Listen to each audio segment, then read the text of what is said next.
सभी को मेरा राम राम। मैं एम मनोज कुमार, जैविक प्रमाणीकरण संस्था भोपाल में इस समय कार्यरत हूँ। जैसा कि उन्होंने बताया कि मेरा जो टॉपिक है वो है जैविक प्रमाणीकरण की आवश्यकताएं एवं किस तरह से उसको करना है, उसकी प्रक्रिया। मेरे जो पूर्व वक्ता थे उन्होंने बहुत बढ़िया जानकारी दी, तो इसके ही आगे बढ़ाते हुए जैसे उन्होंने कहा कि आप प्रोडक्शन करिए, प्रोसेसिंग करिए, पर इसका उपयोग क्या है। हमारा जैसे डोमेस्टिक मार्केट तो है ही है, साथ में इसका एक्सपोर्ट की बात करते हैं अपन।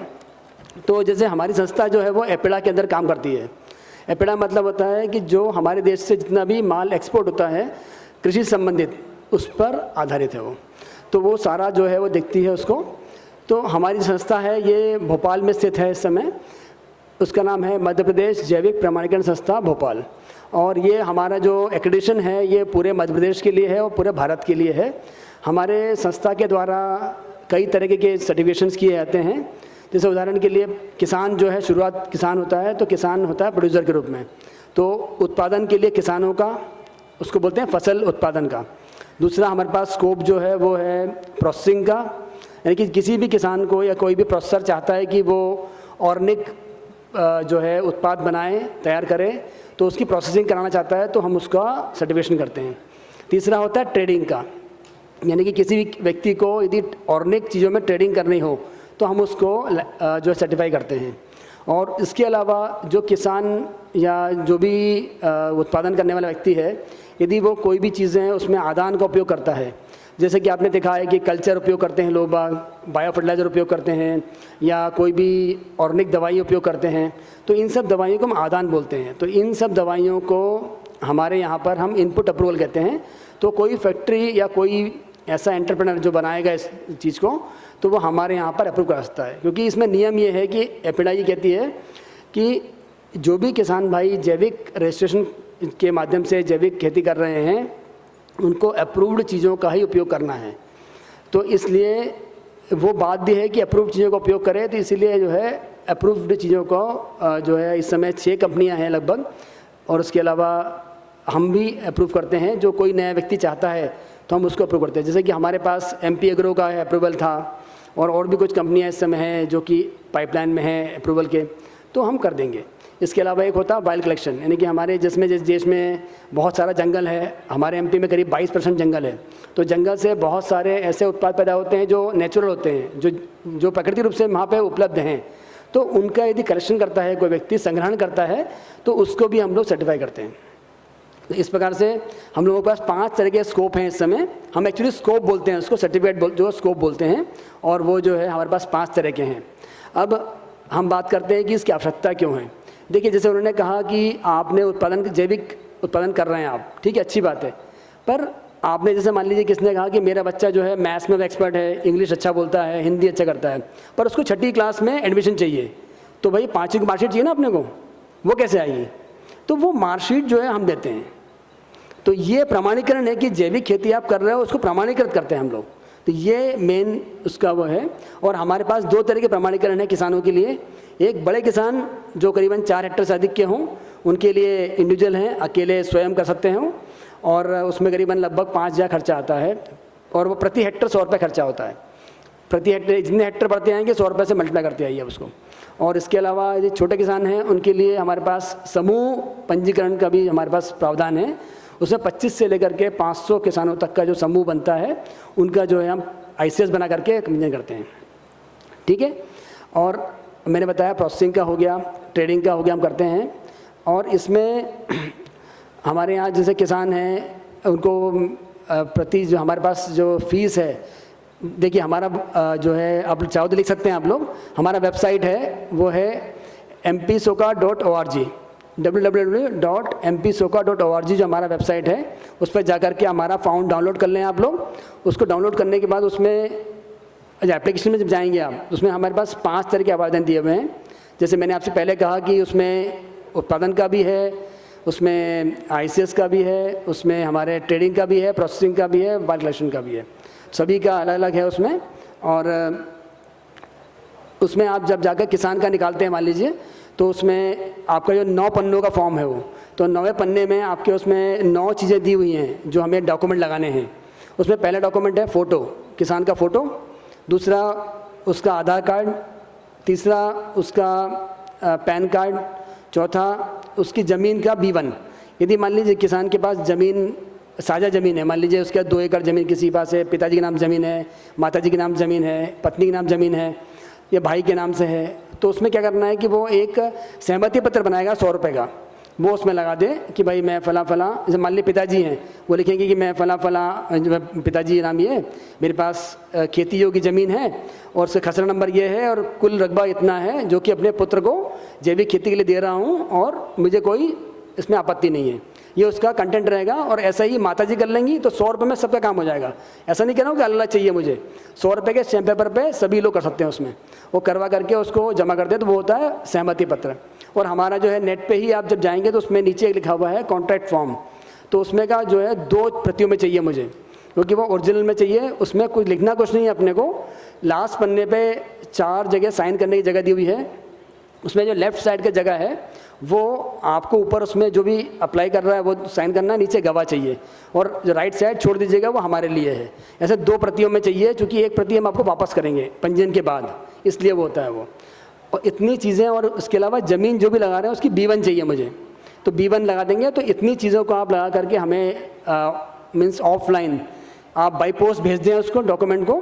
कुछ कमी होगी तो हम आपको उसमें जो है लेटर लिख के भेज देंगे कि ये कमी है, उसकी पूर्ति करें, तो आप पूर्ति कर दीजिएगा और हम आपको कोटेशन इशू कर देंगे। कोटेशन इशू करने के बाद जो भी आपके पास माध्यम है, चाहे आप आकर के नकद दे दें, चाहे आप उसको हमारे ऑनलाइन जमा कर दें या चेक से जमा कर दें, जैसे भी आप चाहें वैसे कर सकते हैं आप उसमें। मोड ऑफ जो है पेमेंट कुछ भी हो सकता है। देन आपका जब हमारे पास पैसा आ जाएगा तो हमारे एक कमेटी होती है, ARC कमेटी बोलते हैं उसको, एप्लीकेशन रिव्यू कमेटी। तो कमेटी जब हमारे यहाँ महीने में का तो बैठती है तो उस समय उसको पूरी रिव्यू करेगी एप्लीकेशन को। यदि वो उचित पाया गया, सब डॉक्यूमेंट उसमें हैं, तो हम उसको अप्रूव करते हैं पंजीयन के लिए। हमारे यहाँ पंजीयन जब पोर्टल पे होता है, जो कि एपिडा का पोर्टल है, तो उसमें पोर्टल पे एपिडा में पंजीयन हो जाएगा आपका। और पंजीयन जो है वो पैन नंबर जिस तरह का होता है वो बदलता नहीं है, तो एक बार आपका पंजीयन हो गया तो परमानेंट रहेगा वो नंबर। और आप यदि चाहें, देखिए इस समय हमारे देश में करीबन 30 संस्थाएं हैं जो कि प्रमाणीकरण करती हैं, जिसमें से 11 संस्थाएं गवर्नमेंट की हैं और 19 संस्थाएं प्राइवेट की हैं। तो MP सोका जो है वो गवर्नमेंट संस्था है, और इसी प्रकार से रोका राजस्थान की है, उत्तराखंड में एक संस्था है, छत्तीसगढ़ में संस्था है, बिहार में है, UP में है। इस तरह संस्थाएं हैं हमारे देश में, कर्नाटक में भी है। तो 11 संस्थाएं गवर्नमेंट की हैं, बाकी 19 प्राइवेट हैं। तो आप जहां चाहे वहाँ करा सकते हैं, ये ज़रूरी नहीं कि आपको MP सोका से कराना आपको। अब आपने मान लिया पंजीयन हमारे यहाँ करा लिया, आपको बाद में अच्छा नहीं लगा, या किसी और से कराया, आपको हमारे यहाँ आना है, तो चूँकि आजकल डिजिटल इंडिया हो गया है, डॉक्यूमेंटेशन पूरा ऑनलाइन है आपका, केवल आपको हमें NOC अप्लाई करनी है और NOC अप्लाई करके आप दूसरे जा सकते हैं। आपको जहाँ जाना है वहाँ जा सकते हैं, उसी कोई मनाही नहीं है। तो आपका जो है केवल NOC लेकर के आप दूसरी संस्था में जा सकते हो। आप यदि आपको अच्छा लगता नहीं है या सर्विस में मज़ा नहीं आ रहा है तो आप ऐसा कर सकते हो, या वहाँ से यहाँ। अभी जैसे अभी बहुत सारे लोग वैदिक संस्था जो बंद हो गई तो उससे हमारे यहाँ आ रहे हैं, कई लोग और रोका से भी आए हैं, तो हम स्वागत करते हैं उनका। तो हमें तो अपना काम बढ़ रहा है हमारा। तो इसी प्रकार से आप लोग जहाँ चाहें वहाँ करा सकते हैं, ऐसी कोई बंदिश नहीं होती।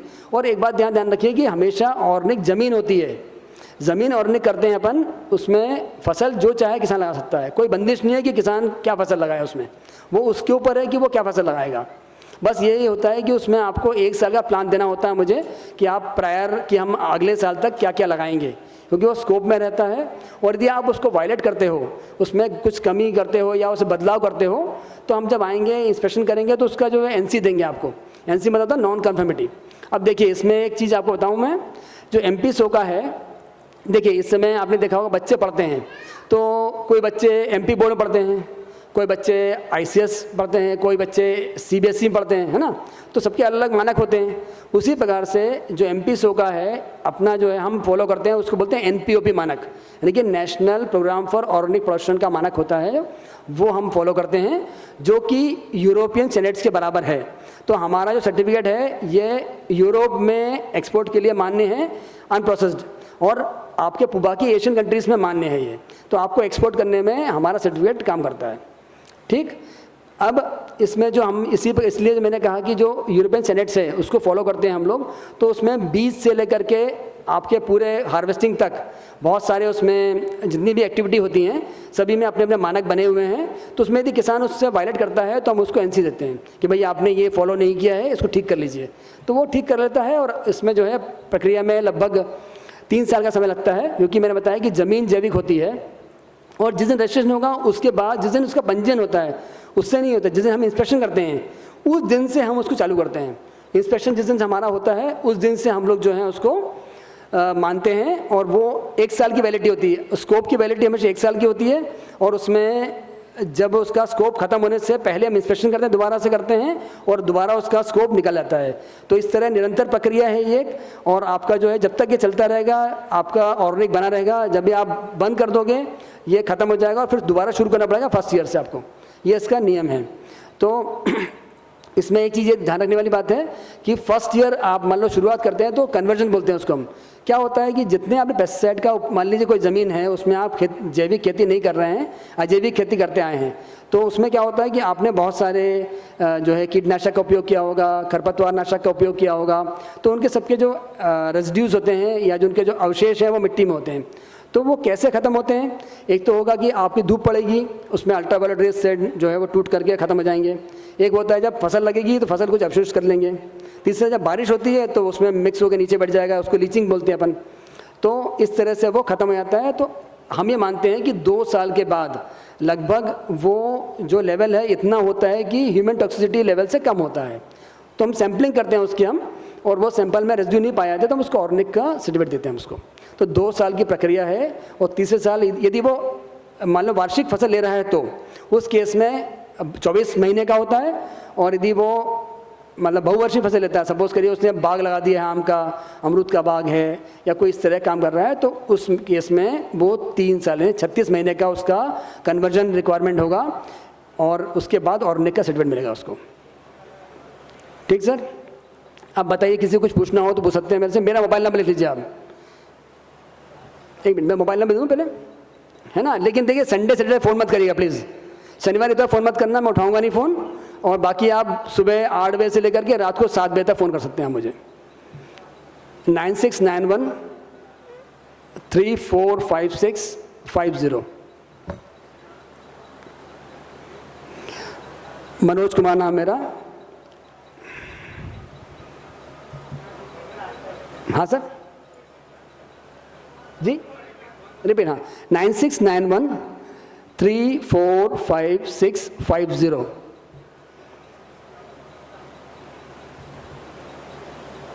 हो गया? हाँ जी, 96 91 345650 50। ठीक?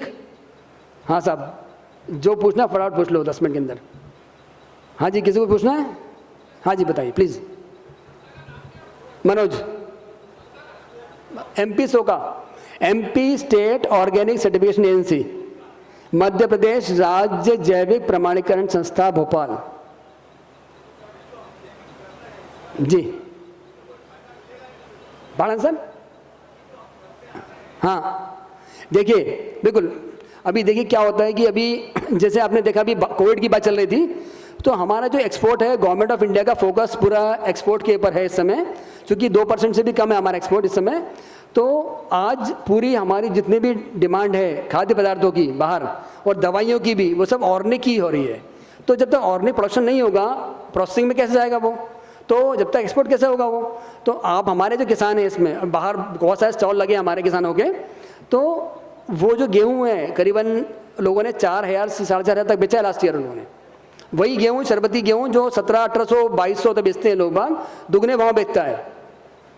अब दूसरी बात आती है कि लोग कहते हैं साहब उत्पादन कम हो गया। तो यदि आप उसको प्रॉपर देखिए, इसमें अभी जैविक खेती की बात नहीं करूँगा क्योंकि सेशन बहुत लंबा नहीं चलेगा।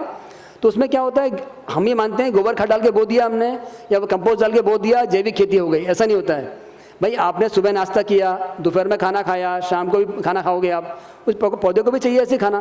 तो आप जब भी पानी देंगे, यूरिया डालते थे पहले आप लोग, तो उस जगह पे आप जीवामृत का स्प्रे करें उसमें आप, या उसमें कोई भी जैविक पदार्थ का स्प्रे करें जिससे उसकी पूर्ति हो जाए।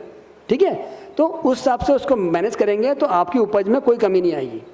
और जो भी दूसरी बात थोड़ी बहुत 2-5% कमी भी आती है मान लीजिए, तो वो रेट दुगना मिलेगा आपको, तो उसकी पूर्ति वहाँ हो जाएगी।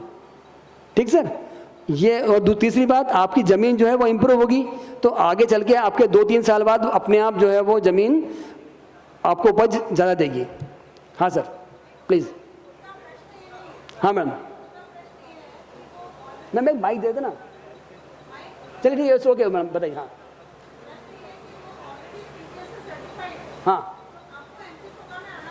हाँ जी, ओके। हाँ देखिए, आप, मैंने बताया ना कि सर्टिफाइड है मान लीजिए कहीं पे भी, तो हमें डॉक्यूमेंटेशन, जैसे मान लीजिए कि आपने एक संस्था थी रोका, मान लीजिए में रजिस्टर्ड हैं आप, अब आपको वहाँ से हमारे यहाँ आना है मान लीजिए, तो क्या होता है कि आप अपना डॉक्यूमेंटेशन देंगे, क्योंकि बिना एविडेंस की कोई बात नहीं होती है। तो आप मुझे सर्टिफाई करेंगे कि भाई ये चीज़ डॉक्यूमेंट है मेरा, मैं सर्टिफाइड था पहले से, तो मैं मान लूँगा कि वहाँ पर आपको 1 या 2 साल की छूट मिल जाती है, रियायत मिलती है उसमें आपको, और मैक्सिमम 1 साल छूट मिलती है उसमें, 1 ईयर का कन्वर्जन छूट मिल जाएगी आपको। ठीक सर, है ना? हाँ मैम, लेकिन मैक्सिमम 1 ईयर छूट मिलेगी, जो उनको जो रियायत मिलेगी वो 1 साल की मिलेगी, और वो भी लेकिन उस ज़मीन पे मिलेगी जहाँ पे वो सर्वे नंबर था, बाकी में नहीं मिलेगा उसको। ठीक, हाँ जी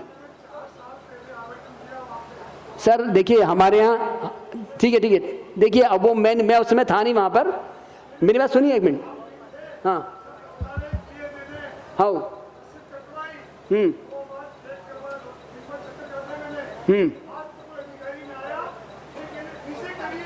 हाँ, 1 मिनट सुनिए। आप मेरा मोबाइल नंबर लिखा ना आपके पास, मुझे फ़ोन करना, ठीक है? आप एक बात सुन लो, उसमें क्या हमारा फॉर्म है ना रिवाइज हो गया है, ठीक है? तो उसमें अभी नया फॉर्म में न्यू अप्लाई करोगे तो हमें एपिडा वो देगी, एनसी देगी, ठीक है? मेरी बात सुन लीजिए ना 1 मिनट, आप नया फॉर्म में अप्लाई कर दीजिएगा, मैं करा दूंगा, ठीक है? डन, मैं बोल रहा हूँ आपसे। अरे यार भाई, वो मैं यार जो हो गया वो तो हो गया, अब मैं तो बोल रहा हूँ आपसे। सर हाँ जी, मेरा एक क्वेश्चन था प्लीज जी। 2 चीजें हैं जी सर। एक चीज है कि हम आपका यहाँ रजिस्ट्रेशन के लिए आवेदन दे आप आए, हम उस दिन से काउंट करते हैं जी। कि 3 साल। ऐसे भी किसान हैं जो ऑलरेडी पिछले 3-4 साल से कर रहे हैं और कहीं पे भी रजिस्टर्ड नहीं है, ठीक। तो उसके लिए आपकी सॉइल टेस्टिंग के बेस पे जो आप करते हैं वो इम्पोर्टेंट रोल है कि रजिस्ट्रेशन की डेट इम्पोर्टेंट रोल? देखिए, एक बात। दूसरी बात, हाँ, फिर आप बोल लीजिए। ओके, ठीक। ऐसी लैंड जो कि आज तक वहाँ पिछले 10 से 15 साल या कई सालों से वहाँ किसी भी प्रकार की कोई खेती नहीं हुई है, कोई रेसिड्यू नहीं डला है, और हम उसको आज 0 से ही स्टार्ट करते हैं विदाउट रेसिड्यूअल फ्री, तो उसके लिए भी क्या 3 साल इंतजार करना पड़ेगा? जी, देखिए मैंने आपसे कहा कि हम एनपीओपी फॉलो करते हैं। देखिए ये एनपीओपी जो है हमारा नियम नहीं है, ये यूरोपियन और सेनेट्स है ना, तो we have to follow that, ठीक है? क्योंकि हमें एक्सपोर्ट करना है। भाई आप जो खरीदने वाला है वो चाहेगा कि मुझे ये क्वालिटी का माल चाहिए मुझे, तो ठीक है सर। अब उसमें कहते हैं कि 3 साल चाहिए हमको या 2 साल का उसमें चाहिए, टाइम चाहिए। अब हमारे यहाँ क्या होता है कि आपने कहा कि अभी आपने सपोज गाड़ी खरीदी, मान लो गाड़ी खरीद ली आपने, अब गाड़ी जिस दिन आपने रजिस्ट्रेशन कराया, मीन्स गाड़ी का जिस दिन आपने जो है आपकी गाड़ी का बीमा कराया, तो जिस दिन 12 बजे रात तो बीमा खत्म हो जाएगा, उसके बाद कोई वैलिडिटी नहीं होती उसकी। ऐसे ही हमारे यहाँ भी होता है कि हमारे जिस दिन आपने कर दिया उस स्कोप की वैलिडिटी 1 ईयर की होती है, उसका 12 बजे के हम खुद चाहेंगे तो उसको दोबारा उसको रिवैलिड नहीं कर सकते आप। मतलब हमने 12 बजे एंट्री नहीं कर पाया उसकी, मान लो किसी कारणवश नहीं कर पाए, तो वो नेट लेता ही नहीं है फिर उसको, वो कहता साहब वो तो खत्म हो गया, आप दोबारा एंट्री करिए उसकी। तो हमें ऐसा हो चुका हमारे साथ कि हम रात में पोर्टल ख़राब हो गया था हमारा, नहीं ले पाया वो, नेक्स्ट डे पता चला वो लेता ही नहीं फिर वो, तो वो कहता साहब उसको 1 ईयर भले आप छोड़ दो पर रजिस्ट्रेशन दोबारा से होगा उसका। तो ये टेक्निकल प्रॉब्लम है उसके अंदर, और वो हमें मानना ही पड़ेगा। हम भी actually we are born to avoid that ना, ठीक है सर? हाँ जी, नहीं उसमें देखिए यहाँ पर सॉइल की बात नहीं होती है, हमारे पास टेस्टिंग कुछ भी हो सकता है, क्योंकि हमारे लैब्स हैं जो NABL अप्रूव्ड लैब्स हैं, ठीक है? NABL अप्रूव्ड लैब से हमारा MOU है, हमने MOU कर रखा है, और हम क्या करते हैं कि उनको हम सैंपल लेते हैं। सैंपल मिट्टी का नहीं होता है, it can be grain, it can be pulse, anything, पानी भी हो सकता है, इवन पानी हो सकता है, डिपेंडिंग ऑन द इंस्पेक्टर के ऊपर है कि वो क्या सैंपल लेता है, क्योंकि उसको लगना चाहिए कि यहाँ पर कुछ, जैसे मान लीजिए सपोज कीजिए कि नाला बह रहा है, सीवेज लाइन बह रही है, सीवेज लाइन का पानी यूज़ कर रहा है किसान, तो उसमें हेमिटल आएंगे, तो हेमिटल्स आएंगे तो वो उसको सैंपल ले लेगा, तो वो खत्म हो जाएगा उसका। तो लिखता भी है वो कि हमने किसका टेस्ट कराना है। हम जब टेस्टिंग एनालिसिस कराते हैं तो हम बताते हैं कि भाई इसका हमने एनालिसिस कराना है, हमें हेमिटल कराना है कि क्या कराना, हम on actually it is on suspicion, ऐसा नहीं होता कि हम सैंपल करते हैं उसका, सैंपल हम करते ही हैं, लेकिन हम सैंपल करते हैं 2 साल बाद सैंपल करके ही ऑर्गेनिक कर देते हैं। क्योंकि क्या होता है, टीसी जब अप्लाई करता है किसान, क्योंकि जब किसान को एक्सपोर्ट करना है तो बायर जो होता है वो टीसी मांगता है, टीसी मतलब ट्रांसफर सर्टिफिकेट मांगता है वो, तो वो साथ में एनालिसिस रिपोर्ट मांगता है। तो इसलिए उसकी मजबूरी है कि वो एनालिसिस रिपोर्ट चाहिए उसको, तभी उसका टीसी जनरेट होगा और माल बिकेगा उसका। ठीक सर मंजूर है, बट हाँ, मैं यही जानना चाह रहा था कि ये सारे अपने टेक्निकल एस्पेक्ट्स जो बताए, जी। जितने भी लैब्स में टेस्ट होने के बाद वो फर्स्ट ईयर ही क्लियर कर देता है सारे टेस्ट नॉर्म्स आपके, तो भी उसको क्या 3 साल ही इंतजार करना मैंने आपसे कहा ना, we have to abide by the laws. भाई नॉर्म्स तो एनपीओपी है ना, मैं कुछ नहीं करता उसके लिए, हम उसमें कुछ नहीं करते। बेस्ड ऑन 3 साल और वो दोनों मिलना चाहिए। We have to wait for that sir.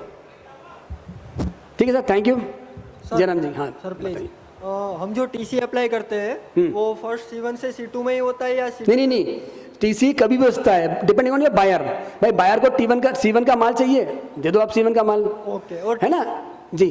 और टीसी में क्या प्रोसेस होती है, मतलब कि टीसी ऑनलाइन अप्लाई होता है, 30 दिन टाइम होता है उसके अंदर, 30 दिन टाइम होता है उसमें जो आप माल बेचते हो उसका ई-बे बिल चाहिए मुझे, ठीक है, गाड़ी का नंबर चाहिए होता है, बिल्टी चाहिए, एक जो आप माल देते हो उसका बिल चाहिए, किस अमाउंट का बिल है, किस रेट से बेचा आपने और किस पार्टी को बेचा उसका पंजीयन नंबर चाहिए। क्योंकि टीसी मतलब क्या होता है, आपका जो है माल तो ट्रक से जा रहा है, पर हम जो है ऑनलाइन ट्रांसफर करते हैं स्टॉक को, यानी कि आपका जो पंजीयन नंबर होगा उस क्रमांक से प्रोसेसर के पंजीयन क्रमांक में या एक्सपोर्टर के पंजीयन में चले जाएगा वो। तो हम स्टॉक ट्रांसफर करते हैं उसको ऑनलाइन। आपका जो माल जो है वैसे तो वो ट्रक से जा रहा होगा या ट्रेन से जा रहा होगा मान लीजिए, परंतु आपका जो स्टॉक है वो ऑनलाइन ट्रांसफर हम करते हैं, ठीक है, इसीलिए। ओके, और हाँ सर जी। इसके अलावा कि C1 सर्टिफिकेट मेरा हो गया है जी। तो ये ओपेडा अप्रूव हो गया, मतलब C1 मतलब हाँ ठीक है। तो वो इनऑर्गेनिक भी होगा क्योंकि नहीं इनऑर्गेनिक होगा, C1 स्टेटस में होगा वो, हाँ वो C1 में होगा। इनऑर्गेनिक मत कहो उसको। हाँ हाँ मतलब को पिछले रेसिड्यू उसमें आ गए, नहीं आ सकते हैं, जरूरी नहीं है। हाँ वो आ गए तो हम एक्सपोर्ट में क्या उसकी डिमांड कर सकते हैं? पढ़न मतलब कि C1 में मेरा कंप्लीट हो गया। नहीं, मैंने क्या बोला आपके, वो बायर पे डिपेंड करता है कि बायर आपसे क्या मांगता है। ओके, यदि बायर को कोई दिक्कत नहीं तो हमें क्या दिक्कत है भाई, हाँ ठीक है। भाई हमें तो पैसे मिल रहे हैं टीसी जनरेट में, बस आपको पैसे मिल रहे हैं, काम खत्म। Thank you, रिस्क उसकी रिस्क है। हेलो हाँ जी सर, मैं कमल पटेल विगत 6 वर्षों से जैविक खेती जी। कर रहा हूँ सर। 95% किसान वैसे अभी रासायनिक कर रहे हैं, हम्म, पर लाइसेंस की बात आती है तो ऐसा होता है कि जब मेड़ आती है हम्म। तो ऐसा कहा जाता है कि 20 फीट मेड़ चौड़ी रखोगे जब आप। हाँ देखिए, हाँ तो और सर उसको बोलते हैं बफर जोन। एक्चुअली क्या होता है, कंटेमिनेशन की बात देखो, दो चीज़ याद रखो आप, जैविक खेती में या जैविक प्रमाणीकरण में 2 चीज़ें आती हैं, एक होता है कंटेमिनेशन, एक होता है कॉमिंगलिंग। कंटेमिनेशन होता है संदूषण, कॉमिंगलिंग मतलब होता है संमिश्रण, ठीक है। अब ये कहाँ हो सकता है, कैसे होता है, एक तो होगा पानी, मान लीजिए किसी, आप बहुत ईमानदार आदमी हो, आप बहुत अच्छे हो, ईमानदार हो, कुछ नहीं कर रहे हो, परंतु पड़ोसी खेत से पानी बह के खेत में आपके खेत में आ रहा है, उसमें जैविक नहीं, वो अजैविक कर रहा है वो, तो दवाइयों के और पेस्टिसाइड्स के जो है तत्व उसमें आ जाएंगे पानी में, तो हमें उसे रोकना पड़ेगा। तो क्या करोगे आप, नाली बना के डाइवर्ट कर दीजिए उसको, या मेड़ बना दीजिएगा, जैसा आप चाहो वैसे कर लीजिए। दूसरा क्या होता है सर, वो दूसरा क्या होता है, आपने दवाई स्प्रे करी, पड़ोसी ने, हवा चल गई, आपके खेत में आ गया, है ना, तो उसके लिए क्या करना पड़ेगा आपको कि आपको मेड़ पर जो है आप या तो कोई ऊंची फसल लगाएं, जैसे मान लीजिए तुअर लगा दिया आपने, उसको बोलते हैं बफर क्रॉप। मेहंदी की आपने बंड बना दिया, करौंदे लगा दिया उसमें आपने, है गन्ना लगा दिया, या नहीं तो कम से कम फॉडर लगा दो, आजकल नेपे गैस आती है, तो गाय के लिए आपने चारा लगा दिया उसमें आपने 2-3 लाइन, जिससे क्या होता है कि वो जो ड्रिफ्ट के रूप में जो है हवा से आपके उसमें संदूषण नहीं आएगा, पहली बात। दूसरी बात कमिंगलिंग की बात, सम्मिश्रण। मान लीजिए कि आपने पास ज़मीन है 5 हेक्टेयर की और उसमें आप आधा जैविक कर रहे हो, आधा जैविक कर रहे हो, आप बहुत ईमानदार आदमी हो, मैं नहीं कह रहा हूँ कि ईमानदार नहीं हो, पर हो सकता है कि आपका किसान जो मतलब जो नौकर है वो बेवकूफ़ है, उसने बस दोनों मिला दिया आपस में, सैंपल फेल हो जाएगा आपका। तो फिर 2 आपको अलग से स्टोरेज चाहिए होंगे, 2 जगह रखने की व्यवस्था चाहिए होगी, मशीन 2 चाहिए होंगे क्योंकि हाँकने जोतने के लिए, है ना, तो इससे चाहिए कि पूरे में करो आप, ठीक है। तीसरी बात, हम जो बात करते हैं एक्सपोर्ट की बात कर रहे हैं, तो कोशिश ये करें, मैंने बड़ा किसान इसलिए बोला क्योंकि आपको जब दिल्ली से, क्योंकि आपका जो नंबर है, जो पंजीयन क्रमांक है वो पोर्टल पर रहेगा, वो ऑनलाइन पोर्टल पर रहेगा ना, पब्लिक डोमेन में रहेगा वो, तो कोई देख सकता है उसको, हमारी वेबसाइट पर रहेगा वो। तो आपका दिल्ली से, बम्बई से, कहीं से भी जो बायर है वो आपको फ़ोन करेगा कि मुझे 2 ट्रक माल चाहिए साहब, तो क्या दे पाओगे आप? नहीं दे पाओगे। तो कम से कम हमें 4 हेक्टेयर में हो तो गेहूँ 2 ट्रैक्टर दे सकते अपन, ठीक है सर, इसीलिए मैंने आपसे बात करी थी, ठीक। हाँ जी, जी मैम। इसमें रजिस्ट्रेशन फीस कितना है मैम देखिए पहला? इसमें रजिस्ट्रेशन जी, और दूसरा ये है कि यदि किसान के पास इतनी जमीन नहीं है, छोटा किसान है, तो वो क्या करेगा? देखिए छोटा किसान के लिए यहाँ पे हमारे पास प्रावधान है आईसीएस का, उसको बोलते हैं इंटरनल, आप लोग नेट पे देख सकते हैं, एक चैप्टर है पूरा internal control system for organic production. इस पर जाकर के पूरा पढ़ें आप, पूरा विवरण दिया है इसके अंदर, internal control system for organic production, इसको आप लिख लें, है ना। इसमें नेट पे जाएंगे, ये चैप्टर है पूरा एक, तो इस पर आप देखेंगे पूरा विवरण इसमें मिल जाएगा आपको। और कुछ समस्या हो तो मैं बाद में फ़ोन कर लेना आप। इसमें ये होता है कि कोई भी, इसमें यूजुअली होता है, इस समय देखिए, इस समय हमारे एमपी में करीबन 11,62,000 हेक्टेयर में हो रहा है। इसमें मैक्सिमम जो है ये आईसीएस के में हो रहा है, नहीं ग्रुप में ही हो रहा है। और जितनी बड़ी कंपनियां हैं, अभी चूंकि आपने जैसे नया जो मोदी का अभी नया जो कृषि कानून आया है, इसमें भी हम कॉन्ट्रैक्ट फार्मिंग की बात करते हैं, तो अभी इस समय सारे जितनी बड़ी बड़ी कंपनियां हैं, दावत हो, चाहे आपका जितने भी इंडिया गेट हो, और जितनी बड़ी अपना ये आईटीसी है, आईटीसी का रजिस्ट्रेशन हमारे पास है, मतलब तो बहुत सारी कंपनियां हैं जो कि कॉन्ट्रैक्ट फार्मिंग में आ रही हैं, और वो लोग किसानों से ग्रुप बना कर करेंगे। तो उसमें करीबन 7-8 लाख रुपये खर्चा आता है साल भर का ग्रुप बनाने के, मतलब मेंटेन करने में। तो वो लोग वो अपने हाथ से मैनेज करेंगे, और वो लोग उसका पूरा खर्चा उठाएंगे और बाकी किसान को कराएंगे। क्योंकि क्या होता है कि हमारे यहाँ लगभग जो है 1 हेक्टेयर का करने का खर्चा आता है 4,000 के आसपास। बस उसमें क्या देखिए, जैसे मैडम ने पूछा 1,000 रुपये का उसमें पंजीयन क्रम है मैडम, और 1,000 रुपये का उसमें स्कोप का चार्जेस है, और इंस्पेक्शन का जो हमारा टू एंड फ्रो चार्जेस है वो करीब 1,500 मान लीजिए आप, और 100 रुपये प्रति हेक्टेयर खर्चा है, तो लगभग 3600 रुपये मान चले आप, राउंड फिगर में इतना आएगा वन टाइम पर हेक्टेयर का, फर्स्ट हेक्टेयर का। और सेकंड का होगा तो 100 बढ़ा दीजिए आप, यानी 100 रुपये बढ़ जाएगा। Second year? हाँ नहीं, फर्स्ट 1 हेक्टेयर का है तो 2 हेक्टेयर तो 200 बढ़ जाएगा, केवल 200 बढ़ेगा, 300 बढ़ जाएगा, मतलब 3800 रुपये हो जाएगा। 3 साल का ये है? नहीं, हाँ नहीं, सेकंड ईयर कुछ कम हो जाएगा। सेकंड ईयर में क्या है कि 25% छूट मिलती है उसमें रजिस्ट्रेशन फीस में, तो वो करीबन मतलब आपका 3,000 पड़ जाएगा। इस तरह बाकी कोई सब कुछ स्टेबल है ना, बाकी ये है।